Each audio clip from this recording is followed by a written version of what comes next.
wararkii ugu dambeeyay ee ka imaanaya shirka madaxda dowlad goboleedyada iyo ra'iisul wasaaraha Soomaaliya uga socda magaalada Muqdisho ee caasimadda Soomaaliya ayaa sheegaya in shirka laga gaaray horumar wanaagsan lana filayo in la soo gabagabeeyo gelinka dambe ee Brito. madaxda dowlad goboleedyada iyo ra'iisul wasaaraha Soomaaliya ayaa isfaham ka gaaray qodobo ku saabsan arrimaha doorashooyinka,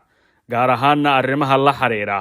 cabashada ay qabeen dhinacyada kala duwan ee la xiriirta doorashada, arrinta ammaanka ee dalka, iyo waliba sidoo kale in la dhageysto dhammaan mar kale beesha caalamka iyo midowga musharaxiinta. waxa kale oo dhinacyadu ay ku heshiiyeen arrinta amniga, gaar ahaan doorashooyinka oo lagu sheegi doono war-saxaafeedka rasmiga ah in ra'iisul wasaaraha Soomaaliya uu leeyahay mas'uuliyadda amniga ee doorashooyinka, ayna tahay wax muhiim ah in dhammaan dhinacyadu ay ka wada shaqeeyaan.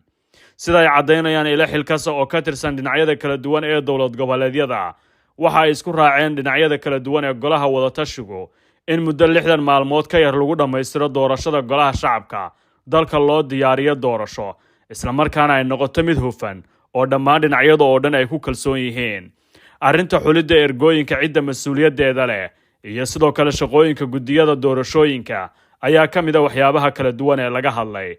arrinta la xiriirta guddiga doorashooyinka ilaa iyo hadda sida loo xaliyay dhinacyadu way ka gaabsanayaan inay shaaciyaan, balse warar kala duwan ayaa cadeynaya in dhinacyadu si ay ku wada qanacsan yihiin ay u dhameysteen heshiis hoosaadka la xiriira arrinta gudiyada oo ka mid ahayd qodobada kala duwan ee dhinacyadu ay isku hayaan.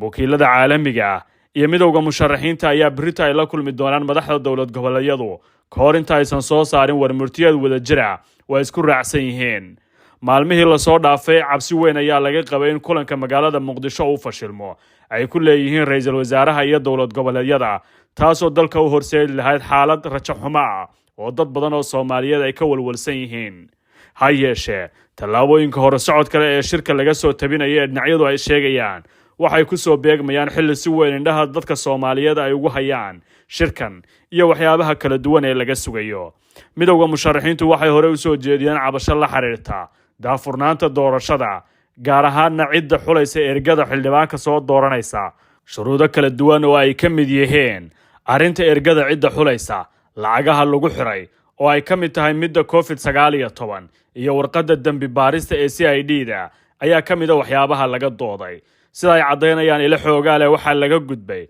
dooda ku saabsan in ergada lacag laga qaado cidda xulaysana waxaa dib loogu raacay heshiiska 17 Sebtembar oo awood siinaya dowlad goboleedyada inay yihiin cidda xulaysa.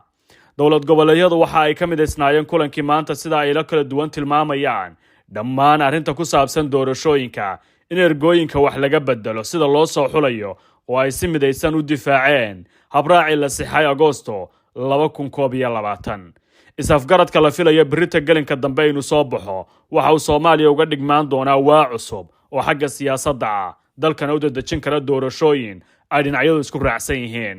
ma jeceshahay inaad barato qur'aanka kariimka ah iyo culumta shareecada? ugu kaalay markaska Nuureyn Online oo baro adigoo gurigaaga jooga qur'aanka, higaada iyo culumta kale islaamka. wixii faahfaahin kala xiriir nambarada shaashada kaaga muuqda.